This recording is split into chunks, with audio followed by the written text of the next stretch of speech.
Welcome back to our sanctuary of history. Tonight, we turn our attention away from the chaotic, often emotional narratives of Universe 7 and direct our gaze across the cosmic divide. We look toward the twin reflection of our own reality, Universe 6.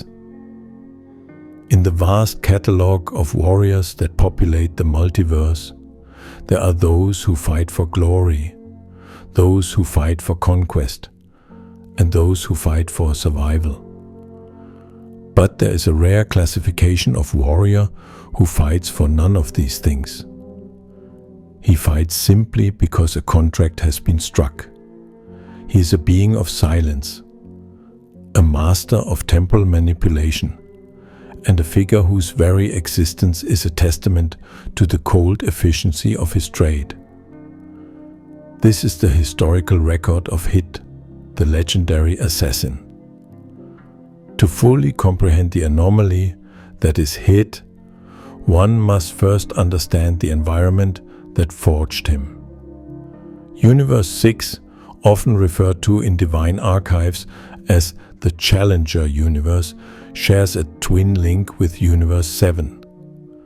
They are mirror images, born of the same creative spark, containing the same planets and races, though their evolutionary paths have diverged significantly. This divergence is critical to understanding the ecosystem in which Hit operates. In Universe 7, the history of the cosmos is defined by chaos and tyranny. The Saiyans were barbarous conquerors. The Frost Demons, Frieza's race, were imperialist despots who enslaved entire sectors. It was a universe of loud, explosive conflict. Universe 6, however, followed a different trajectory. The Saiyans of planet Sadala did not lose their homeworld. They evolved into a police force, peacekeepers hired to stop conflict rather than start it. The Frost Demons of Universe 6, publicly represented by figures like Frost, cultivated personas of benevolence and charity, hiding their corruption behind a veneer of legality. It is a universe that appears more orderly, more civilized, and perhaps more bureaucratic. But history teaches us that wherever there is order, there is a shadow. In a universe where large-scale wars of conquest are less frequent, the removal of specific obstacles, political rivals, corrupt warlords, or dangerous criminals, becomes a precise industry. It is not an environment for soldiers. It is an environment for scalpels. It is within this shadow industry that Hit operates as the absolute apex predator. Historical records regarding Hit's origins are deliberately obscure. This is not an accident of lost history, but a professional necessity. A legendary assassin cannot afford a biography. However, by analyzing his interactions during the Tournament of Destroyers and the subsequent Tournament of Power, combined with the few words he has spoken regarding his own lifespan, we can construct a profile of the man behind the code. Hit is approximately 1,000 years old at the time of his first encounter with Son Goku. To put this into perspective, Hit was operating as a professional killer before the Saiyan Tafel War on planet Vegeta began in Universe 7. He was active long before the birth of King Cold. He has walked the stars of Universe 6 for a millennium, seeing empires rise, stagnate, and collapse. In all that time, it is widely believed that he never failed to complete a single assignment. From a biological standpoint, Hit's longevity suggests a physiology that is vastly superior to most humanoid species. He does not appear to age in the traditional sense. His purple skin, the hardened carapace-like plating on his head, and his distinct red eyes show no signs of weathering or senescence. This biological immortality, or at least extreme longevity, is crucial to understanding his psychology. For a being who lives this long, the concept of urgency is diminished. Patience becomes the default state. He does not rush, because time is not a resource he is running out of, it is a tool he has mastered. The most defining characteristic of Hit, and the subject of much study by martial arts historians and divine observers alike, is his signature technique, the time skip, or tokitobashi. It is important to clarify, for the sake of the historical record, that the time skip is not magic. It is not a spell cast by a sorcerer, nor is it a divine gift bestowed by a deity. It is a manipulation of ki and quantum mechanics so advanced that it simulates a break in the flow of causality. When Hit activates this technique, he effectively stores time. He stops the flow of time for his surroundings for a fraction of a second, initially recorded at roughly 1/10 of a second, while he remains free to move. To the outside observer, Hit does not move. He simply ceases to exist in one location and instantly appears in another.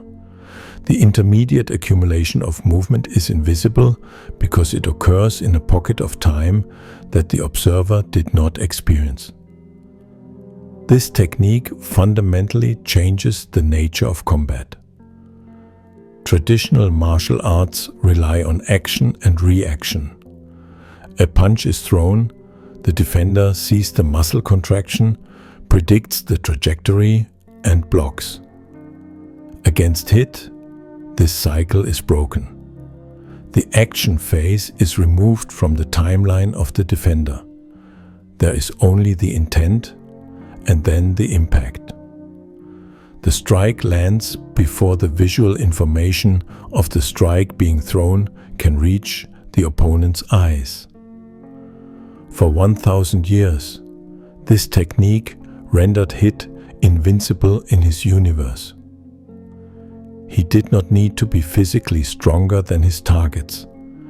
He did not need to have higher destructive energy. He did not need to scream to power up. He simply needed to be efficient. A strike to the throat, a blow to the heart, a rupture of the lungs, all delivered in a frozen 1/10 of a second. He was the Phantom of Universe 6, a rumor that killed. Culturally, Hit represents the absolute pinnacle of the Universe 6 underworld. His attire, a long, heavy trench coat with a high collar, is not merely an aesthetic choice. It serves a tactical function. The coat conceals the movement of his hips and shoulders, hiding the tension of his muscles from his opponents. By obscuring his body language, he further removes telegraphs from his fighting style. He fights with his hands in his pockets, a stance of ultimate confidence and relaxation. This posture signals to his opponents that he does not view them as a threat. It is a psychological weapon as potent as his physical ones. Unlike the martial artists of Universe 7, who often treat combat as a sport or a path to enlightenment, Hit treats combat as a transaction. He possesses a code of honor, but it is a professional code, not a warrior's code. He does not kill without a contract. He does not enjoy cruelty. He does not cause unnecessary collateral damage. He is a surgeon of death. The political context that brought Hit out of the shadows and into the light of the multiverse was the rivalry between the gods of destruction. Beerus of Universe 7 and Champa of Universe 6. In age 779, a trivial dispute over the culinary superiority of their respective universes, specifically the existence of instant ramen on Earth, led Champa to propose a tournament, a contest of champions. 5 warriors from Universe 6 would face 5 warriors from Universe 7.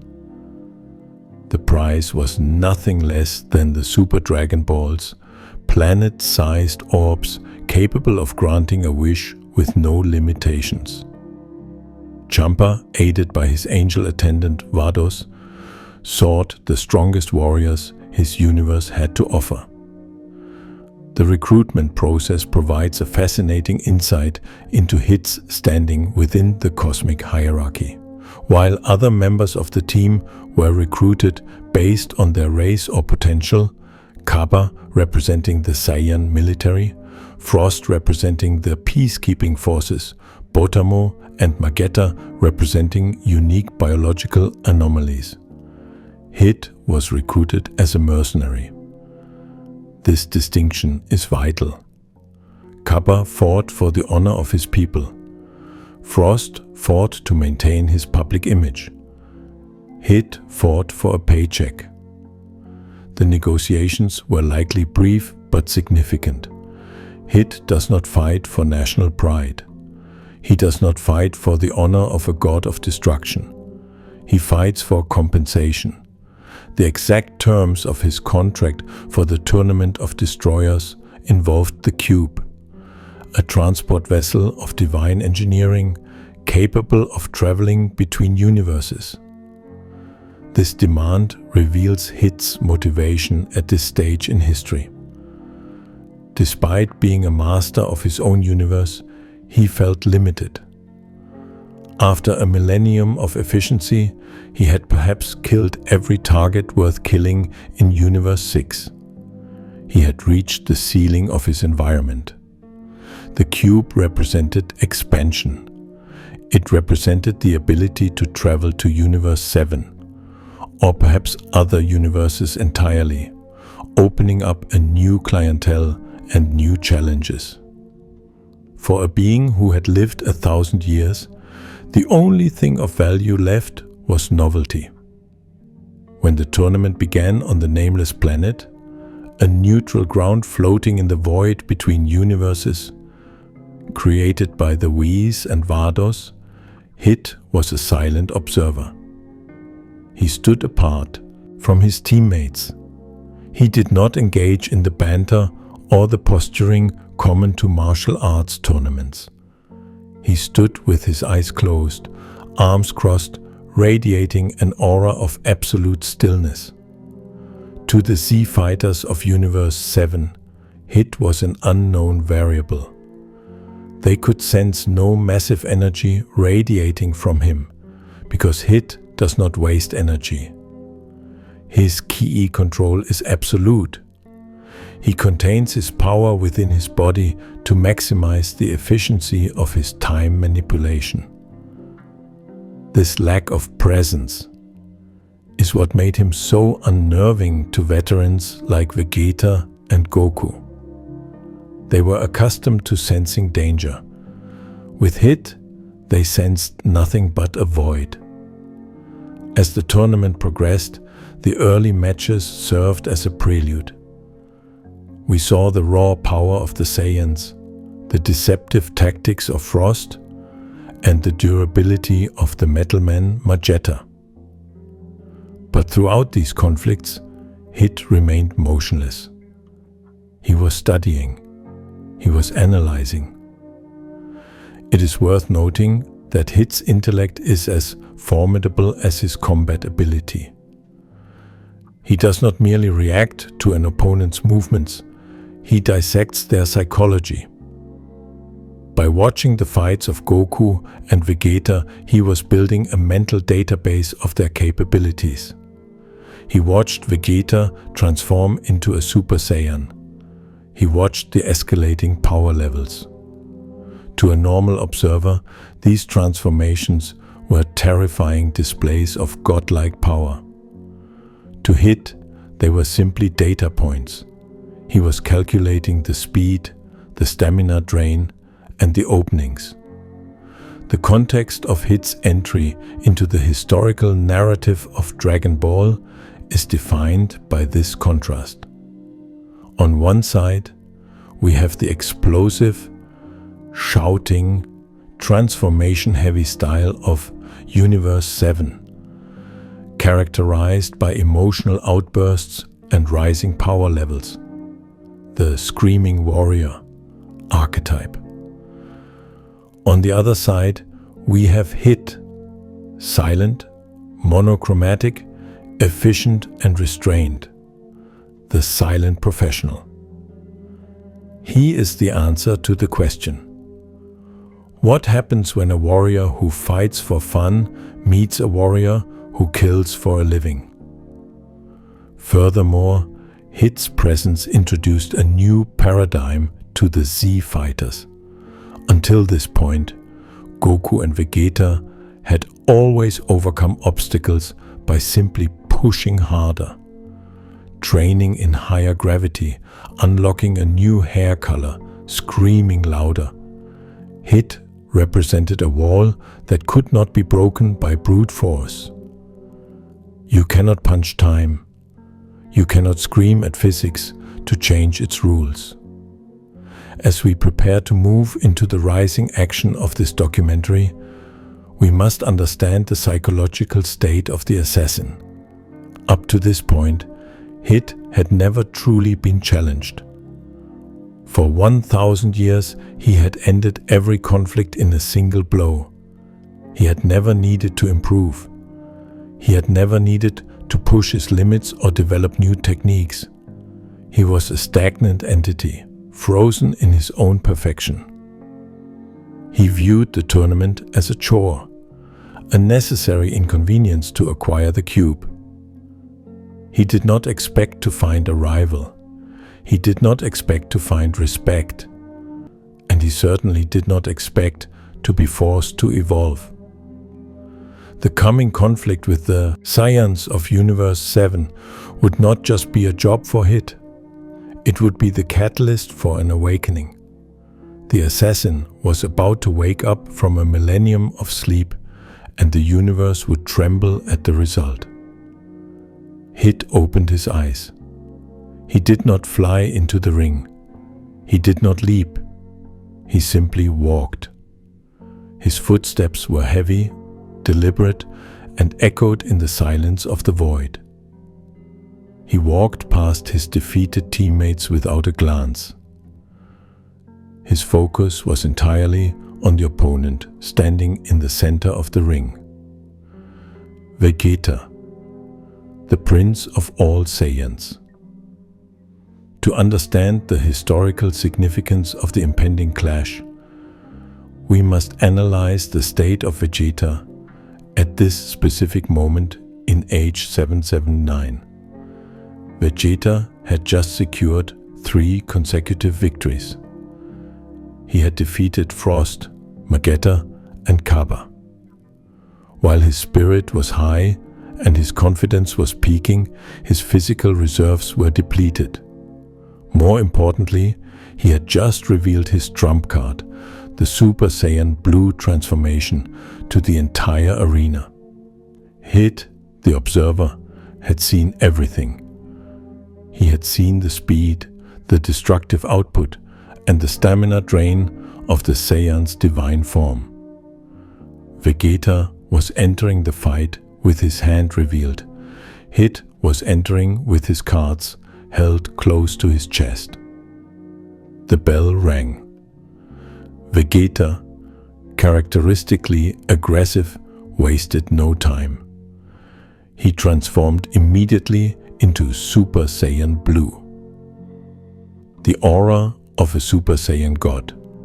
Super Saiyan erupted, bathing the arena in ethereal blue light. The pressure of his ki was immense, enough to make the gods in the spectator stance take notice. To any rational observer, Vegeta was an unstoppable force of nature. But Hit did not flinch.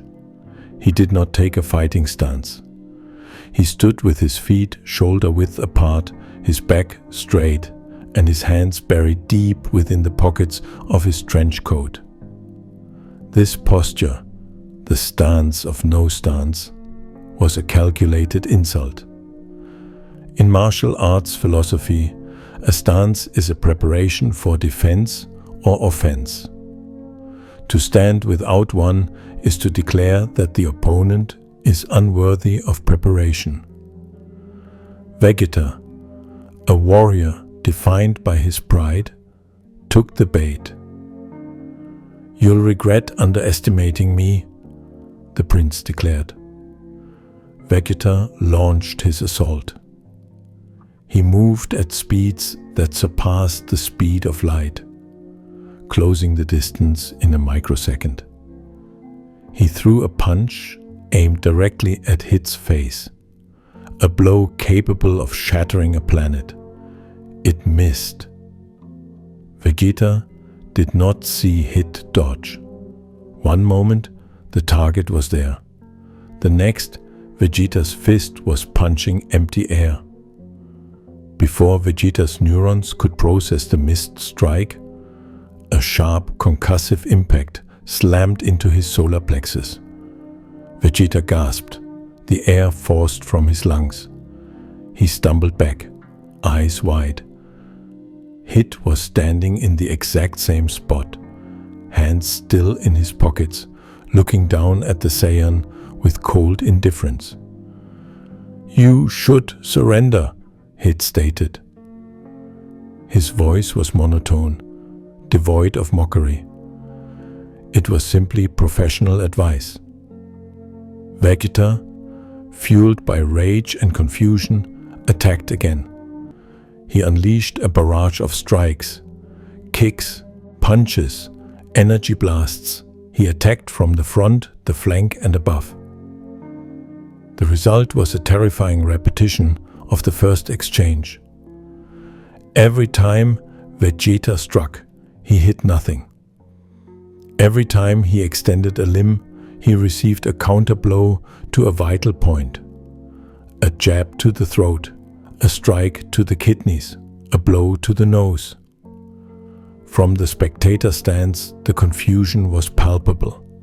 Son Goku, possessing one of the keenest martial arts minds in the multiverse, was squinting, unable to track Hit's movements. Even the gods were perplexed. It appeared as though Hit was phasing through attacks, or perhaps moving so fast that he was invisible. But this was not speed. This was the time skip. As we discussed in the context of his abilities, Hit was stopping time for roughly 0.1 seconds. In that frozen tenth of a second, Vegeta was a statue. Hit would calmly step out of the path of the attack, position himself in Vegeta's guard, and deliver a precise strike. When time resumed, the accumulation of these actions occurred instantly. To Vegeta, it felt as though he was fighting a ghost that could hit back. The dismantling of Vegeta was methodical. It was not a fight. It was a surgery.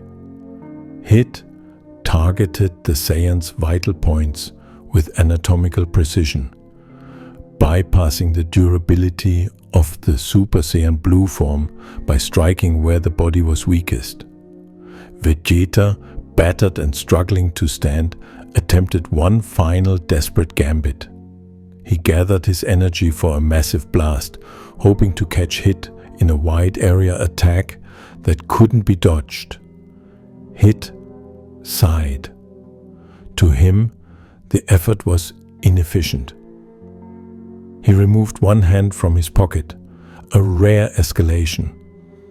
He stepped forward, activated the time skip, and delivered a heavy blow to Vegeta's abdomen. The prince's eyes rolled back. The blue aura shattered like glass. Vegeta collapsed face first onto the arena floor, unconscious.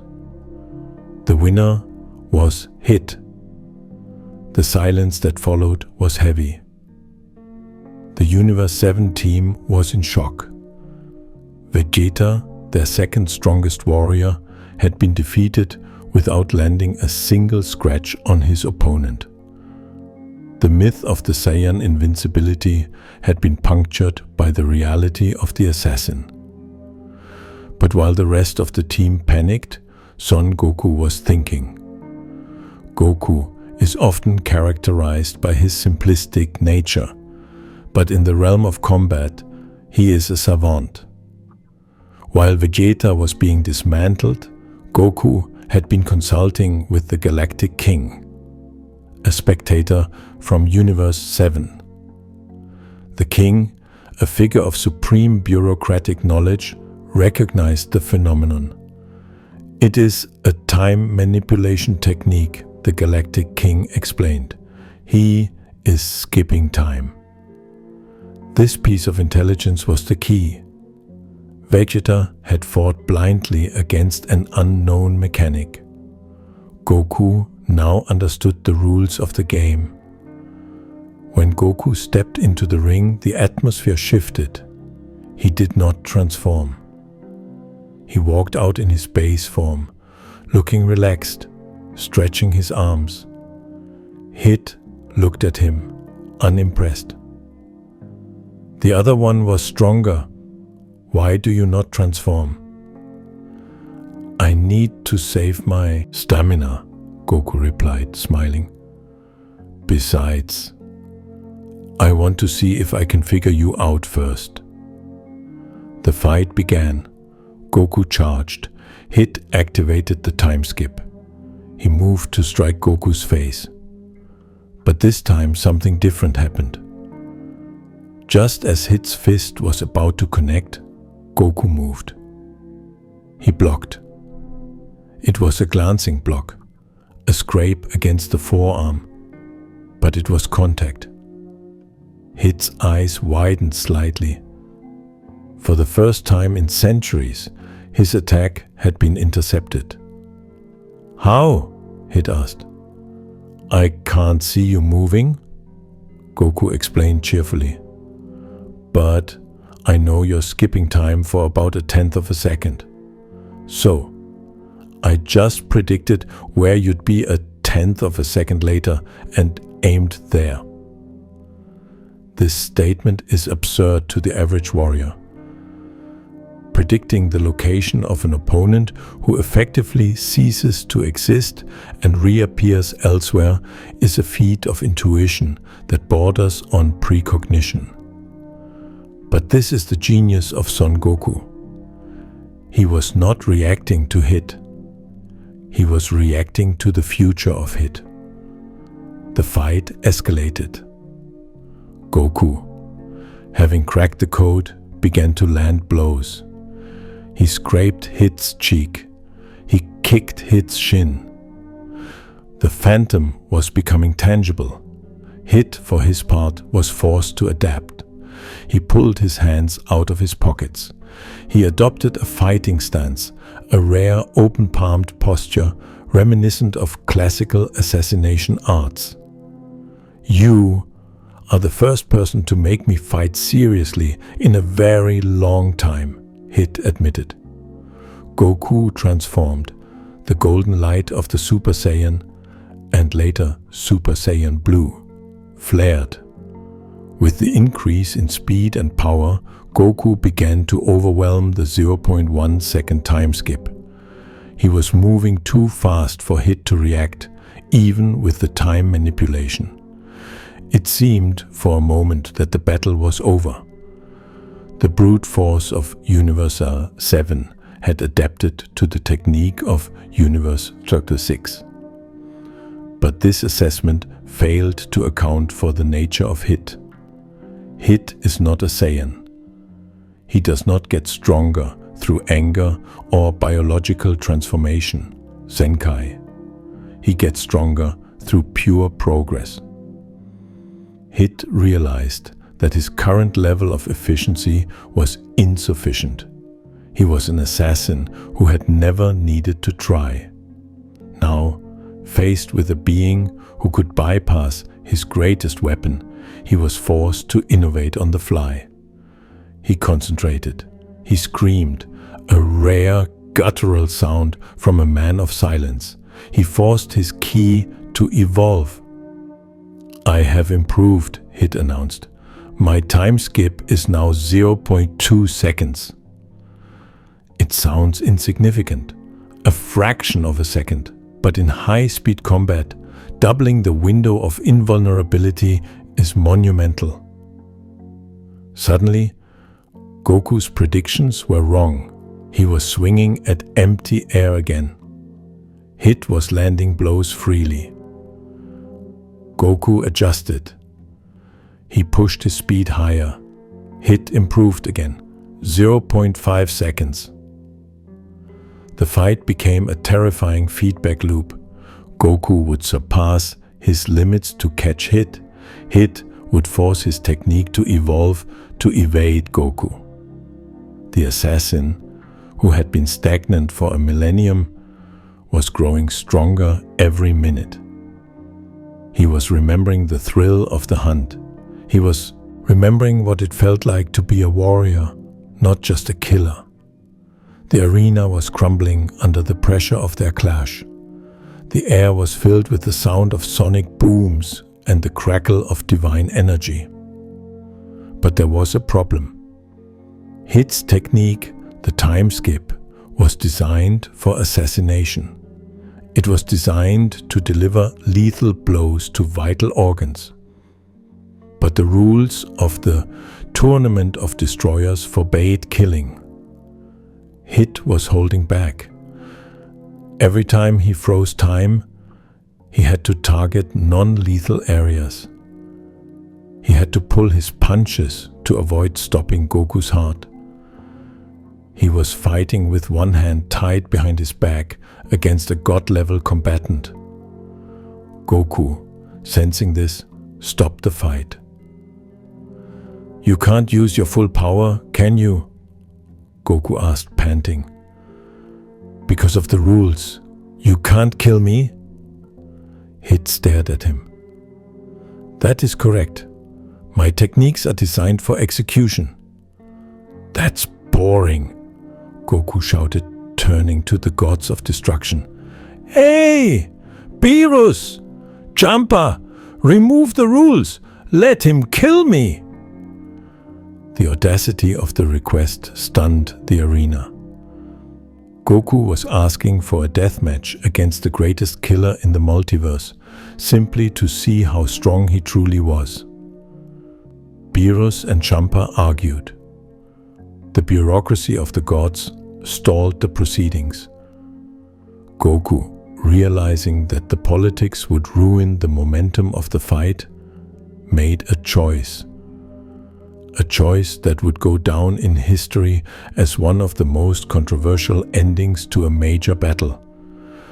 "I'm satisfied," Goku said. He stepped out of the ring. "I forfeit." The crowd gasped. Hit stood alone in the center of the ring, confused. He had evolved. He had pushed his limits. He had prepared to fight to the death, and his opponent had simply walked away. But as Hit looked at Goku, he realized the nature of the act. It wasn't a surrender of weakness. It was a gesture of respect. Goku realized that a win under these restrictive conditions would be hollow. He wanted to fight Hit again, one day, with no rules. The tournament concluded shortly after. Universe 7 technically won due to Monaka, a weakling used as a bluff by Beerus, being the last man standing after Hit, moved by Goku's sportsmanship through the final match. But the result on paper mattered little. The historical impact of this event was the awakening of Hit. The assassin returned to Universe 6, but he was not the same man. The code felt different on his shoulders. The silence of the void felt louder. He had tasted the thrill of a true challenge. The stagnant water of his 1,000-year life had been disturbed. He had acquired the cube, his payment for the tournament. He could now travel anywhere. But the target he was most interested in wasn't a contract. It was the Saiyan with the orange Kai. This restriction acted as a dampener on Hit's true capabilities. He was a predator forced to play with his food, a surgeon forced to operate with blunt instruments. To the casual observer, Hit appeared powerful, but to the analytical mind, he was clearly restrained. He was fighting with one hand tied behind his back against a god-level combatant. But following the events on the nameless planet, the dynamic shifted. The rivalry between the Saiyan and the assassin had been ignited, yet it remained unresolved. Goku, unsatisfied with the victory by forfeit, sought a conclusion. Hit, having tasted the thrill of battle for the first time in centuries, found his old routine of easy executions hollow. The spark of competition had burned away the apathy of immortality. The turning point in their history, and the moment Hit transitioned from a rival to a terrifying reality, occurred in age 779, shortly after the tournament. It was a period of relative peace for Universe 7, but in the shadows, a transaction was taking place that would challenge the laws of life and death. It began with a contract. In the underworld of Universe 6, and indeed across the multiverse, a contract for Hit is a death sentence. It is absolute. Once the payment is rendered, the target is effectively already dead. They are merely waiting for the timeline to catch up to the inevitable. But this specific contract was an anomaly. It was complex, circuitous, and brokered through high-level intermediaries involving the Angel Vados. The target was Son Goku. The client was Son Goku himself. This bizarre arrangement, orchestrated by Goku to force a no-holds-barred confrontation, provides a fascinating insight into the Saiyan psyche. But more importantly for our study tonight, it unleashed Hit. For the first time in their recorded history, Hit was not approaching Goku as a martial artist in a ring. He was approaching him as the legendary assassin in the wild.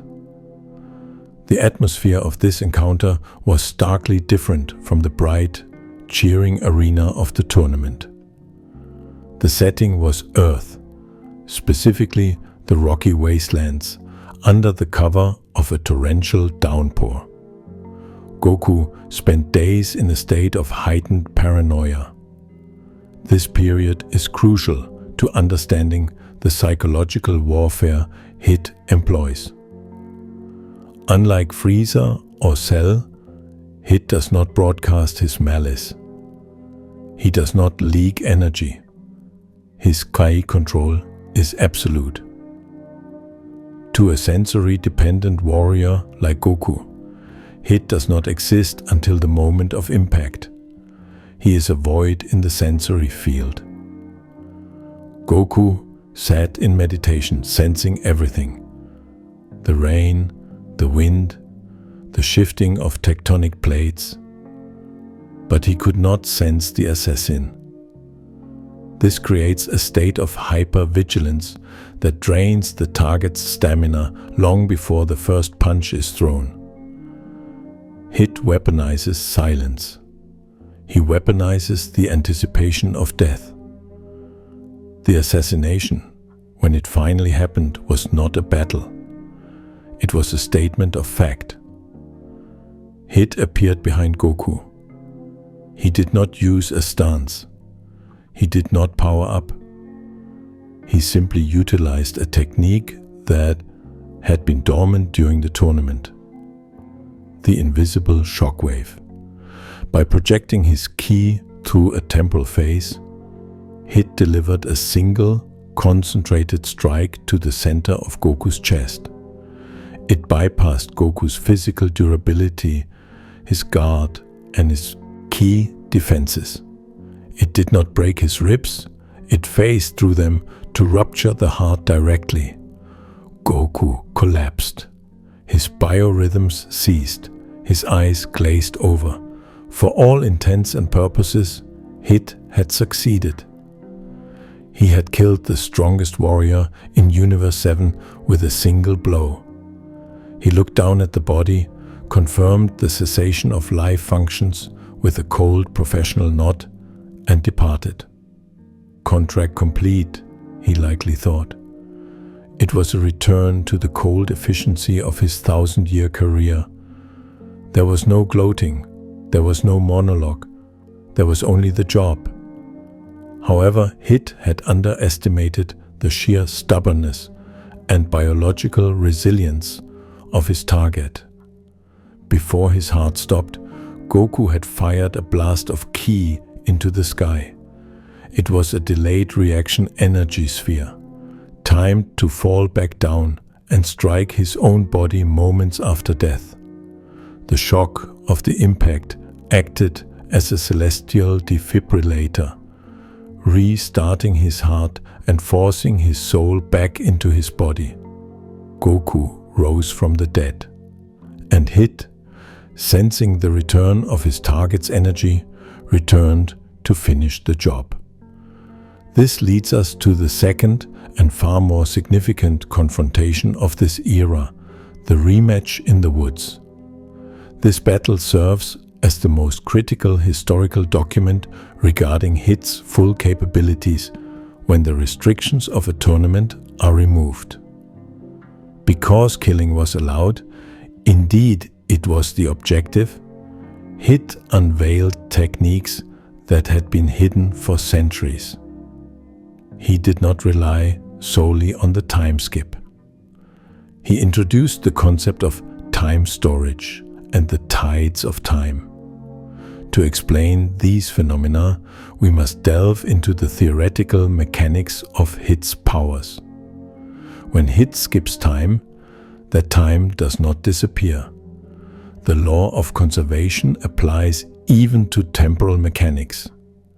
Hit stores the skipped time, those fractions of seconds accumulated over a millennium, in a pocket dimension. During the rematch, Hit demonstrated the ability to phase his physical body into this stored time. He creates a parallel existence. To Goku, Hit appeared to be standing in front of him. He could be seen, he could be heard, but he could not be touched. Goku threw punch after punch, his fists passing harmlessly through Hit's body as if he were a hologram. This is the technique known as the tides of time. Hit exists in a parallel temporal phase. He is there, but he is when he is not. He is physically present in space, but temporally displaced. It is the ultimate defense. Conversely, Hit could strike out from this dimension. He could project invisible shockwaves, the same technique used to stop Goku's heart, that traveled through the stored time and manifested instantly on the target. These attacks were untrackable. They did not travel through space. They traveled through time. The tactical situation for Goku was a nightmare. He was fighting a ghost that could kill him. He was punching smoke, while the smoke was hammering him with invisible sledgehammers. Every tree in the forest was shattered by the unseen force of Hit's attacks. However, this battle also showcased the deepening bond between the two warriors. Despite the lethal intent, there was a dialogue of violence occurring. Hit, usually silent, began to explain his techniques. He was coaching Goku, urging him to understand, to adapt, to provide a better challenge. "You cannot hit what isn't there," Hit stated, phasing through a Kamehameha that leveled a mountain range. Goku's solution to this paradox was the application of brute force to shatter the dimensional barrier. He powered up to Super Saiyan Blue, putting massive strain on his body, and simply flooded the area with so much energy that the pocket dimension Hit was inhabiting began to crack.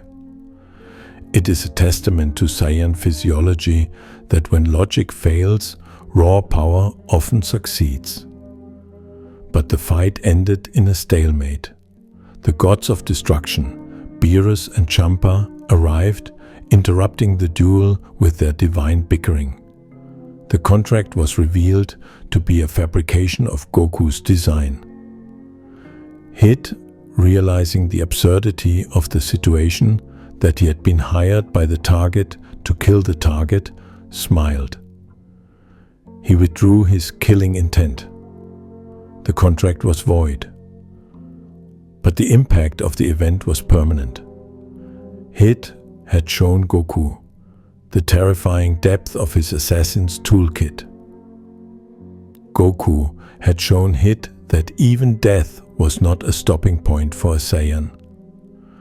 They parted ways, not as enemies, but as warriors with a profound, unspoken understanding.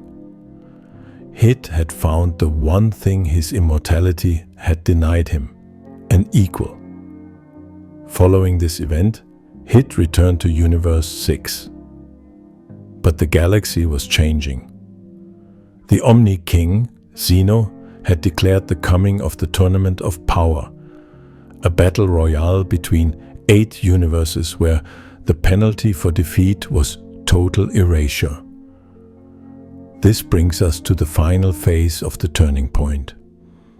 Hit as a leader. Champa, the god of destruction of Universe 6, was in a state of panic. The stakes were absolute. Total existential erasure. He needed his strongest warriors. Naturally, he turned to Hit. But the dynamic had shifted. Hit was no longer just a mercenary hired for a cube. He was the linchpin of Universe 6's survival. We see a new side of Hit during the recruitment phase. He was tasked with gathering the team. While Kappa recruited the Saiyans Cauliflower and Kale, Hit took it upon himself to track down Frost. Frost, the deceptive tyrant who had humiliated the Universe 6 team during the previous tournament, was living as a fugitive in the rainy slums of an unnamed world. He was a creature of stealth and poison, hiding from the law. The encounter between Hit and Frost is a masterclass in dominance. Frost, paranoid and armed with his illegal poison needles, attempted to ambush Hit in a dark alleyway. Hit did not even take his hands out of his pockets. He utilized the time skip to bypass Frost's defenses, pinning the tyrant to the wet pavement without inflicting lethal damage. He stripped Frost of his poison needles, tossing them aside like trash. "I am not here to kill you," Hit said, his voice echoing in the rain. "Though I could."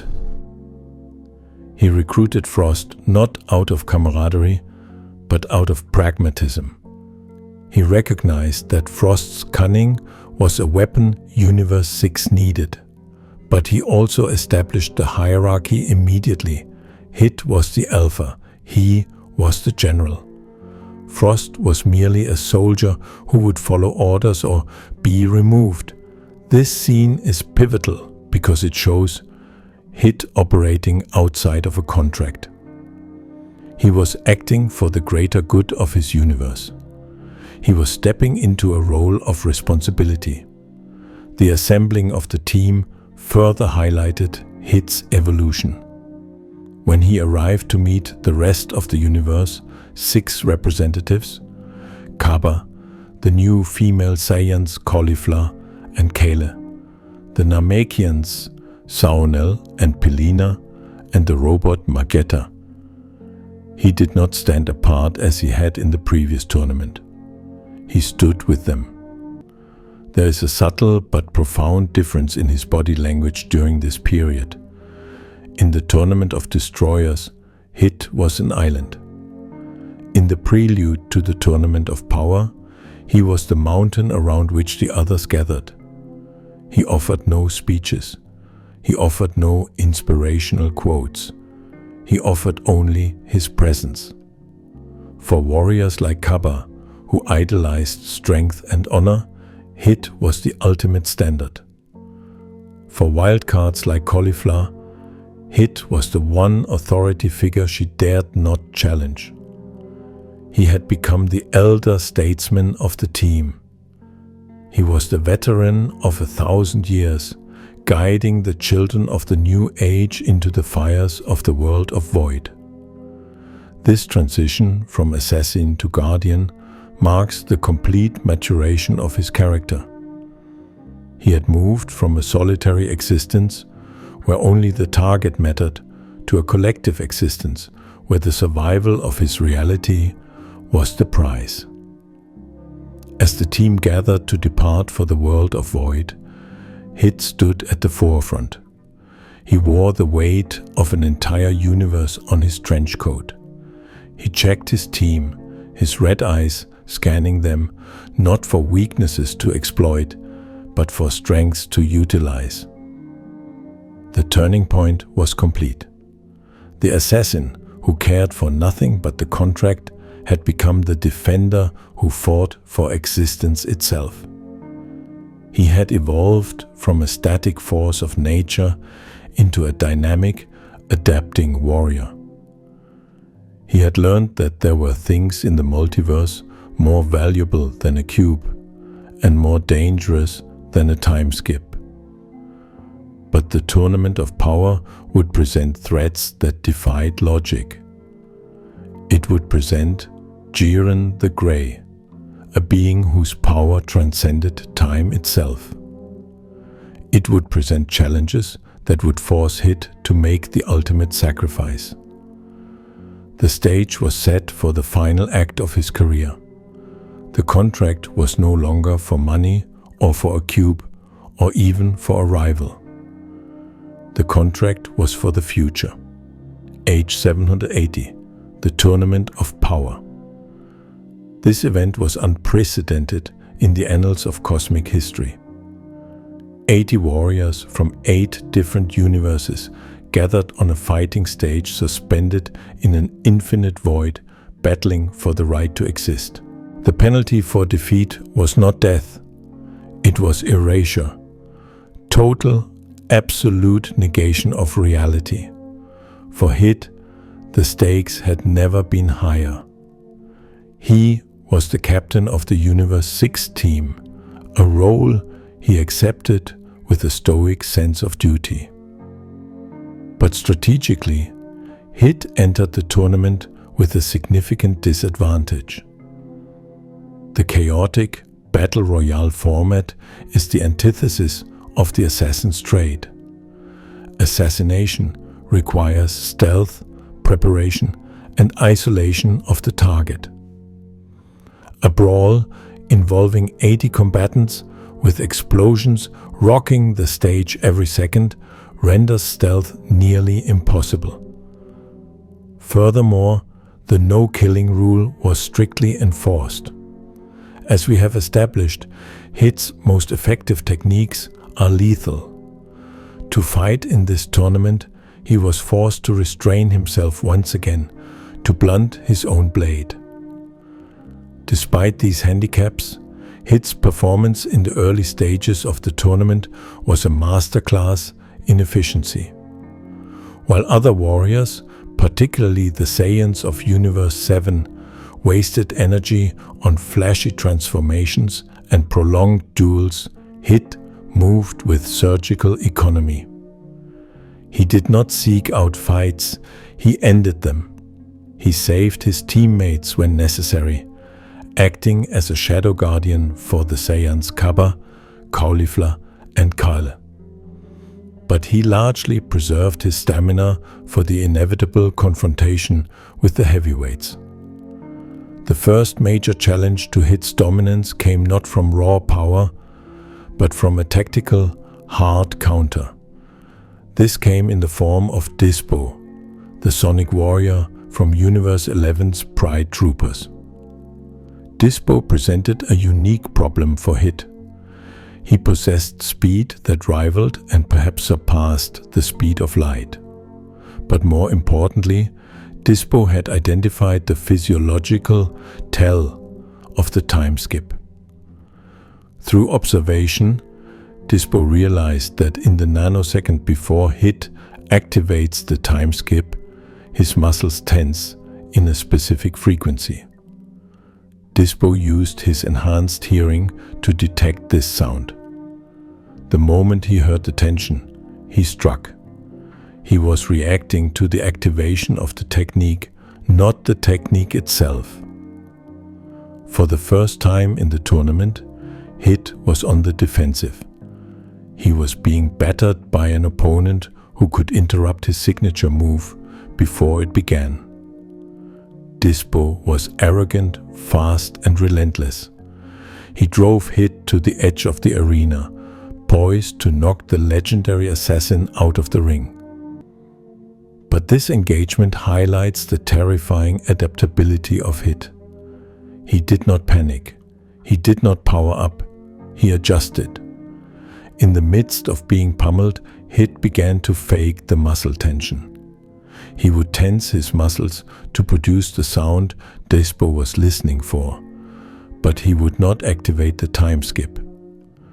Dispo, reacting to the sound, would attack prematurely, striking empty air or a hardened guard.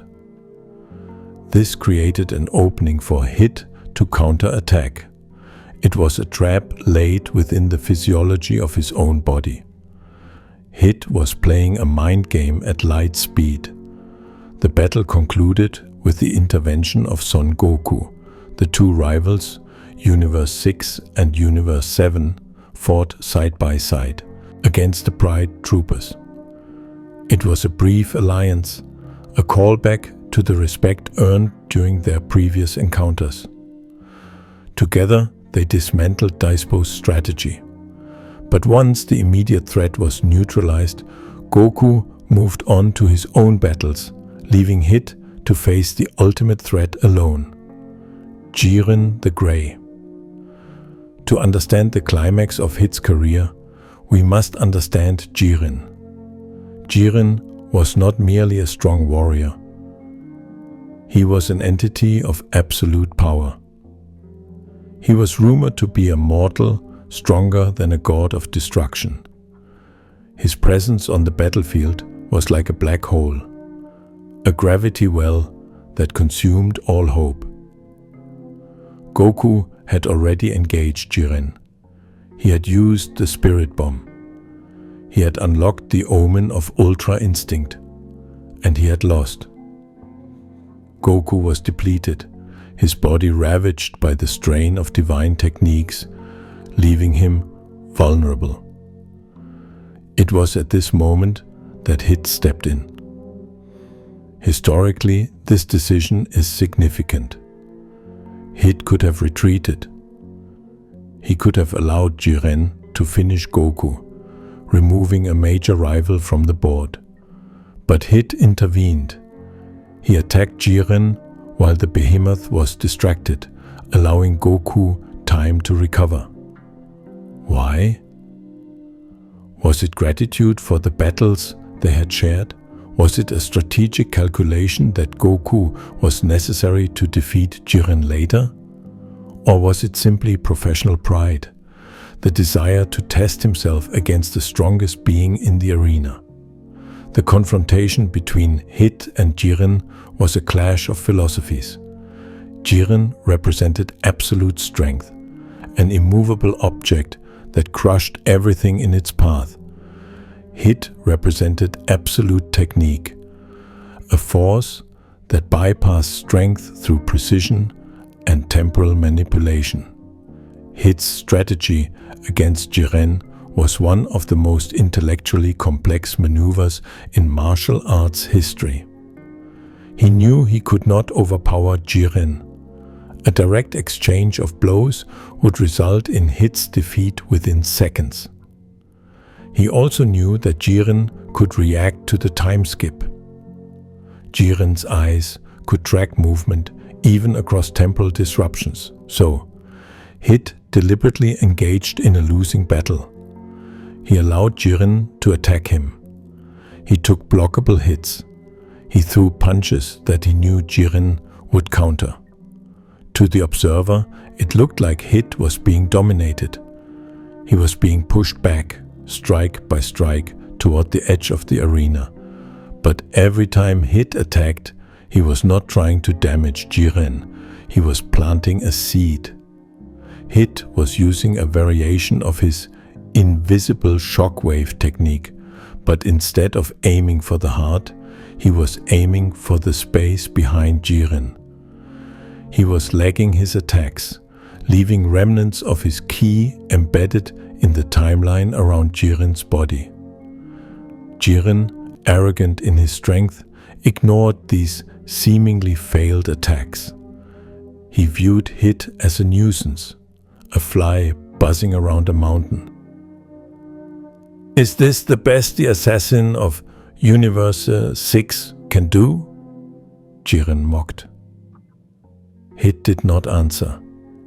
He waited until Jiren committed to a final, knockout blow. Jiren lunged. "Now," Hit whispered. He activated the trap. The cage of time. This is the pinnacle of Hit's development as a warrior. It is his masterpiece. Hit detonated the stored time energy he had planted around Jiren. But instead of an explosion, it created a stasis field. Hit effectively wrapped Jiren in a continuous loop of skipped time. He suspended Jiren in a temporal prison. For the first time in the tournament, the Grey was halted. He was frozen mid-strike, his fist inches from Hit's face, trapped in a purple sphere of suspended causality. The arena fell silent. The gods of destruction stood up. Hit, the assassin who relied on fractions of a second, had managed to completely immobilize a being of infinite power. "I have you," Hit said. His voice was strained. He was not just maintaining a technique, he was holding back the weight of a collapsing star. Every muscle in Hit's body was trembling. He was pouring his entire life force into maintaining the cage. Hit turned to his teammates, specifically Kappa and Caulifla. "Go! Fight for Universe 6. I will hold him here until time runs out." This was the sacrifice. Hit knew he could not defeat Jiren. He could not knock him out. His only path to victory was to immobilize Jiren until the tournament clock hit 0. He was willing to stand there, frozen in concentration, for the remainder of the match to ensure his universe's survival. It was a brilliant strategy. Against any other warrior in the multiverse, against Goku, against Vegeta, against Frieza, it would have worked. The cage of time was theoretically inescapable because one cannot move where time does not flow. But Jiren was not bound by theory. Jiren's eyes began to glow. The air inside the time cage began to vibrate. The purple energy of Hit's technique began to crack. Vados, the angel of Universe 6, observed this with a look of genuine shock. It appears, she noted, that Jiren possesses power that transcends time itself. It is a sentence that defies physics, but in the realm of Dragon Ball, power is absolute. If a being's ki is strong enough, it can burn through dimensions, logic, and time. Jiren took a step. Inside the cage where time was stopped, Jiren moved. He forced his way through the temporal barrier through sheer exertion of will. The cage shattered like glass. Hit watched his masterpiece crumble. He saw the monster break free. He had no more tricks. He had no more time. Jiren looked at Hit. There was no anger, only dismissal. "Assassin," Jiren said, "your pride is your downfall." Jiren unleashed a single energy impact. It was a wall of force that hit Hit squarely in the chest. Hit was launched. He flew backward, traversing the length of the arena in a heartbeat. He crashed into the spectator stands of the World of Void, eliminated from the tournament. The legendary assassin lay in the stands, staring up at the void. He was battered. He was defeated. He had thrown everything he had, his millennia of experience, his evolved techniques, his tactical genius, at Jiren, and it had not been enough. Champa, the god of destruction, looked down at his captain. He did not yell. He did not berate him. "You did well, Hit," Champa said quietly. Hit closed his eyes. He did not respond. He accepted the defeat with the same professional detachment he applied to his victories. He had calculated the odds. He had executed the plan, and he had lost to an outlier variable. However, his elimination marked the beginning of the end for Universe 6. Without their anchor, without their strategist, the remaining warriors, the Saiyans and the Namekians, were vulnerable. One by one, they fell. When the final Universe 6 warrior was knocked out, the Grand Priest announced the erasure. The Omni Kings raised their hands. A white light enveloped the spectator stand. Hit opened his eyes one last time. He looked across the arena at Goku. He did not wave. He did not smile. He simply nodded. A final acknowledgement between rivals. Then Hit vanished. Universe 6 was erased. The assassin ceased to exist. This was the death of Hit. It was not a death in battle, but a total negation of his history. The 1,000 years of contracts, the reputation, the fear he inspired, all of it was wiped clean from the multiverse. But as we know, the story of Dragon Ball is rarely one of permanent endings. When Android 17, the last man standing for Universe 7, made his wish upon the Super Dragon Balls, he did not wish for a cruise or for wealth. He wished for the restoration of all the erased universes. In an instant, reality was rewritten. Universe 6 returned. Hit woke up on the observation deck of the Universe 6 tournament grounds. He was alive. He checked his hands. He checked his coat. He was whole. He looked at his team, Kappa, cauliflower, Kel. They were celebrating, crying, hugging. Hit stood apart, as he always did. But there was a subtle shift in his demeanor. He did not leave immediately. He stayed. He watched them. The climax of Hit's story was not his victory, it was his defeat. It was the moment he laid down his life for a cause greater than a paycheck. He had faced the strongest being in existence and forced him to break the laws of physics to win. Hit returned to the shadows of Universe 6, but the shadows were different now. He was no longer just a phantom. He was a veteran of the void. He was a survivor of the apocalypse. And somewhere, across the boundary of universes, he knew that Son Goku was getting stronger. And for the first time in 1,000 years, the assassin had something to look forward to. Now, we must examine the aftermath. What happens to a weapon when the war is over? What happens to a solitary predator when he is forced, by circumstance and survival, to become a pack leader? The historical record of Hit does not end with his elimination from the Tournament of Power in age 780. In fact, many cosmic historians argue that his true significance and his most profound period of growth begins the moment he returned to existence.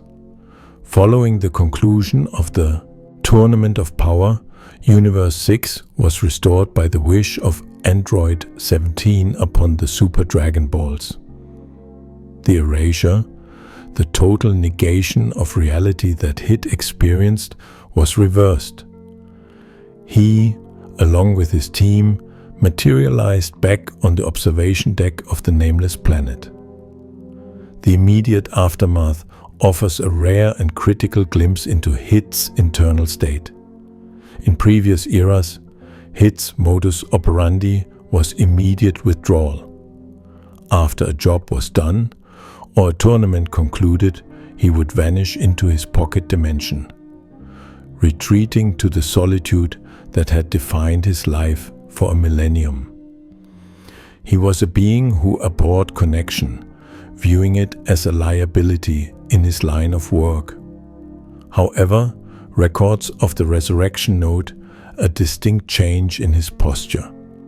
Amidst the chaos of the restoration, while the Saiyans Kappa, Caulifla, and Kale celebrated with boisterous energy, and the Namekians, Saonel and Pilina offered silent prayers, Hit did not vanish. He stood with them. He stood apart, certainly. His hands remained in his pockets, his coat collar turned up against the cosmic wind. But he did not leave. He acknowledged the shared trauma of erasure and the shared miracle of resurrection. For the first time in his recorded history, Hit was not an island. He was part of a collective. He had led these warriors into the void, watched them fall, and now stood with them in the light of a new day. This subtle decision to stay, even for a few moments, signaled the death of the old Hit and the birth of something far more complex. It was an acknowledgement that while he walked alone, he was no longer walking in a vacuum. The primary consequence of these events was a fundamental shift in the power dynamic of Universe 6. Before the tournaments, Hit was a rumor, a ghost story used to frighten intergalactic warlords and criminals. He operated outside the law, outside the military, and outside the political structure of the universe. He was a mercenary who served no flag, only the contract. He was a force of chaos management, removing problems for the highest bidder. After the Tournament of Power, Hit became the de facto guardian of his reality. While he holds no official title, he is not a god of destruction, nor a supreme Kai, nor a king. He is recognized by the divine hierarchy as the strongest mortal asset in Universe 6. Champa, the god of destruction, underwent a shift in perspective regarding the assassin. Prior to the tournaments, Champa viewed Hit merely as a tool, a useful if expensive instrument to be hired for a cube or a favor. Post-tournament, that dynamic evolved. Champa, having faced the terrifying reality of his own erasure, realized that the stability of his universe depended on warriors like Hit. The assassin was no longer a hired gun. He was the anchor of the universe's survival. Intelligence reports suggest that Vados, the angel attendant, began to facilitate a more direct line of communication between the destroyer's planet and the assassin. Hit was no longer simply killing for credits. He was being deployed to neutralize threats that endangered the cosmic balance. This shift has profound implications for Hit's daily existence. Can a being who saved the universe return to assassinating low-level mob bosses for mere currency? The scale of his existence had expanded. Martial arts theorists posit that Hit's clientele likely shifted after age 780. He likely moved away from petty contracts and began targeting threats of a planetary or sector-wide scale. Ancient galactic tyrants, rogue bioweapons, or insurrectionist cells threatening the peace of the Sadala Defense Force. In this sense, he evolved from a hitman into a covert operative for cosmic order, a shadow Kai, if you will. Perhaps the most humanizing element of Hit's legacy is the Kappa connection. Throughout the tournaments, a subtle master-student dynamic emerged between the 1,000-year-old assassin and the young Saiyan elite, Kappa. Kappa fights with rigid honor, a soldier of the Sadala Defense Force who views combat as a duty. Hit fights with cold pragmatism, a creature of the underworld who views combat as a transaction. Yet, a mutual respect formed. Kappa idolized Hit's efficiency and cool head under pressure. Hit, conversely, respected Kappa's dedication and willingness to fight for others, traits Hit himself was beginning to adopt. In the aftermath, it is widely believed that Hit continued to act as a distant mentor to the Universe 6 Saiyans. He represents the ceiling they must strive to reach. He is the standard. Unlike the relationship between Piccolo and Gohan in Universe 7, which is paternal and warm, the relationship between Hit and the Saiyans is professional and distant. He does not coddle them. He does not invite them for dinner. He essentially tells them, get strong enough to survive or don't. But his presence ensures they have a goal. He sharpens them. There are unconfirmed reports of Hit intervening in conflicts involving the Sadala Defense Force, not to fight their battles for them, but to remove obstacles that the Saiyans were not yet ready to face, clearing the path for their growth. He became the silent protector of the next generation, ensuring that Universe 6 would never again be as vulnerable as it was in the world of Void. For Cauliflower and Kale, the impact was different. Cauliflower, brazen and arrogant, likely viewed Hit as the ultimate challenge, the mountain she had to climb. Kale, timid but possessing hidden power, likely viewed Hit as a terrifying constant, a reminder of the discipline required to control her berserker state. Hit's influence turned the Universe 6 team from a ragtag group of individuals into a formidable pantheon of warriors. We must now turn our attention to the evolution of Hit's combat philosophy. The doctrine of pure progress. For a millennium, Hit's philosophy was absolute efficiency. Do the minimum required to achieve the maximum result. Never but the movement. Never waste time. Never scream. This worked for 1,000 years because no one could challenge him. He was a stagnant pond, perfect and unmoving. Post-tournament, his philosophy shifted to adaptation. Hit learned that efficiency has a limit. When faced with raw power that breaks logic, like Jiren's transcendence of time or Goku's Super Saiyan Blue Kaioken, efficiency fails. The time skip is useless if the opponent can burn through the time dimension through sheer exertion of will. The time cage, his masterpiece, was shattered by brute force. Therefore, Hit's legacy is the abandonment of stagnation. He learned that he cannot rely solely on his signature trick. He realized he needed to refine his physical stats, his key output, and his tactical creativity. The Hit of age 780 and beyond is a warrior who is constantly training, constantly simulating battles in his mind, preparing for the next Jiren. He began to develop contingency plans for opponents who could counter time manipulation. He began to explore the physical applications of his Tides of Time phasing ability, using it not just for defense, but for mobility and offense in ways that defied physics. He realized that in a multiverse of monsters, standing still, even for a tenth of a second, is a death sentence.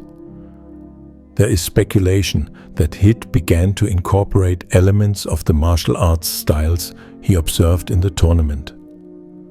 Perhaps not the explosive energy attacks of the Saiyans, but the grappling of the Pride Troopers or the fluid movements of the Namekians. A warrior as old as Hit understands that knowledge is the only weapon that never dulls. We cannot discuss Hit's legacy without addressing the Goku effect. The rivalry between Hit and Son Goku is unique in Dragon Ball history. It is not fueled by hatred, like Frieza, nor by wounded pride, like Vegeta, nor by a desire for destruction, like Cell. It is fueled by professional curiosity and mutual elevation. Goku forced Hit to improve. Hit forced Goku to think. In the aftermath of the tournaments, their bond remains one of the strongest cross-universe connections in existence, despite the fact that they rarely meet. They are the only two mortals who have killed each other, or came close enough to count, and walked away as friends. Though they live in separate realities, separated by the void, their trajectories are linked. When Goku unlocks a new level of power, one can assume Hit feels the ripples in the cosmic ether. When Hit refines a new temporal technique, the multiverse shifts slightly to accommodate it. They are the whetstones against which they sharpen their souls. This rivalry fundamentally changed Hit's view of warriors. Before Goku, Hit viewed martial artists as loud, inefficient amateurs who wasted energy on screaming. After Goku, he understood the value of fighting spirit. He understood that sometimes logic must be abandoned to achieve the impossible. He learned to respect the fire of the Saiyan, even if he remained the eyes of the assassin. It is a rivalry of ghosts. They do not need to speak. They do not need to schedule matches. They simply know, with absolute certainty, that the other is out there, getting stronger. And that knowledge drives them both. Technologically and biologically, Hit remains an enigma. Even after all the battles, we still do not know his race. We do not know if there are others like him. He remains the last of his kind, or perhaps the only of his kind. This isolation contributes to his legend. He is a singularity, but his legacy is not just about mystery. It is about the meta of combat. Hit changed how the multiverse fights. Before Hit, the dominant strategy was simply powering up. If you were losing, you screamed until your hair changed color and your Kai rose. Hit proved that technique could humiliate power. He proved that a warrior with a power level of 10 could defeat a warrior with a power level of 100 if he controlled the flow of time. He reintroduced strategy into a world of brute force. He forced the gods of destruction to acknowledge that mortal combat is not just about raw destruction output. It is about the application of that output. The time cage he used against Jiren is still studied by divine observers as one of the most sophisticated, high-concept uses of Ki ever recorded. It proved that Ki could be used to construct complex temporal mechanics, not just lasers and explosions. Finally, we look to the far future. What is the ultimate destiny of the legendary assassin? Hit is effectively immortal. His physiology shows no signs of aging.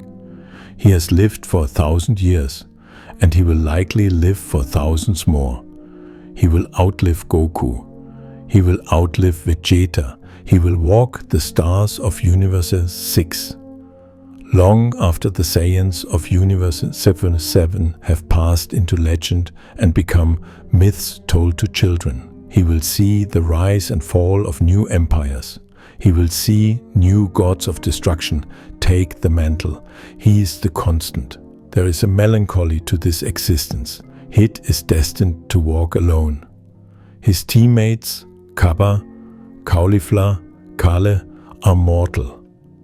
They will age, wither and die, while Hit remains unchanged. He will attend their funerals, standing in the back, hands in his pockets, his face unreadable. He will be the keeper of their memory. He is the eternal observer, the phantom who watches history unfold from the collar of his trench coat. He is the curator of his universe's timeline, ensuring that while individual lives may fade, the structure of existence remains intact. But he is no longer the empty vessel he was in age 779. He has memories now. He has the memory of the fist bump with Goku on the nameless planet. He has the memory of the rain on Earth. He has the memory of standing against Jiren in the world of void. He has the memory of the pride in Kappa's eyes. These memories serve as the foundation for his continued existence. They are the anchor that keeps him connected to the living world, preventing him from drifting back into the apathy of the early millennium. He is no longer just the assassin. He is Hit. In the grand tapestry of the multiverse, Hit represents the cool, dark logic that balances the fiery passion of the Saiyans. He is the silence between the thunderclaps. He is the reminder that no matter how strong you are, no matter how loud you scream, time eventually stops for everyone. And waiting in that stop time with his hands in his pockets and his eyes sharp as daggers is the phantom of Universe 6. He is still out there. He is still working. He is still improving. The contract never truly ends. It only changes targets. And as long as there is disorder in Universe 6, as long as there are threats that require surgical removal, the assassin will be there to skip the time and balance the scales. As we close the book on the legend of Hit, let us reflect on the journey. We began with a myth, a killer who never failed, a ghost who lived for 1,000 years. We end with a warrior, a leader who risked erasure for his people, a rival who pushed the strongest to their limits. His story teaches us that even in the longest life, there is room for change. It teaches us that efficiency is nothing without purpose. And it teaches us that sometimes the quietest person in the room is the one making the loudest impact on history. The universe is vast, filled with noise and fury. But somewhere in the quiet spaces, in the 10th of a second between one moment and the next, Hit is watching. This concludes our historical record. Thank you for joining us in the sanctuary of stories. We have walked the path of the assassin, from the shadows of the past to the light of the future. We have seen the evolution of a legend. Rest well, warriors. The history books are closed for tonight. Let the silence of the assassin wrap around you, protecting your rest from the chaos of the world. Good night.